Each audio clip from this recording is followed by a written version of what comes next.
pri súdnych zásielkách alebo doporučených listoch je to presne o tom, že niekto neprevezme súdnu zásielku a potom vlastne ani nevie, že by mal čeliť vymáhaniu v rámci súdneho konania. V rámci súdneho konania sa rovnako aj brániť. Čiže toto celé vlastne sa síce udeje, že je doručená súdna zásielka, alebo je doručovaná súdna zásielka, ale ten človek vlastne nevie, že sa môže brániť. Po nejakom čase odrazu exekúcia.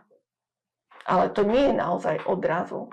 Medzi tým, ako začalo vymáhanie pohľadávky a exekúciou, neraz uplynuje naozaj veľmi dlhý čas.